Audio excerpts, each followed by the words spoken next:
என் தங்கப் பிள்ளையே, உன் மனக்குமுறல்கள் கேட்டு ஓடோடி வந்தேன். என்னை அழைத்தது நீ.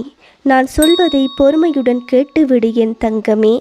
உன்னை விட்டு பிரிந்தது எதுவாயினும் உனக்கானது என்றால் உன்னை வந்து சேரும். அம்மா, நான் அதை தடையில்லாமல் செய்வேன். ஒன்றை நினைவில் வை, உன்னை அதிகம் நேசிப்பது எதுவாயினும் உன்னை கண்கலங்க வைக்காது.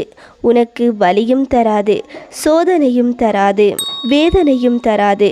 உன்னை விட்டு பிரியாது. உனது துணையை பற்றி நீ இடைவிடாமல் யோசிக்கின்றாய். உன்னிடம் வந்து சேர ஆவலாக உள்ளார். ஆனால் அவர் அதிகம் மற்றவருடைய பேச்சை கேட்கின்றார். விட்டு கொடுப்பதில் தப்பில்லை, ஏமாற்றுவதுதான் தவறு.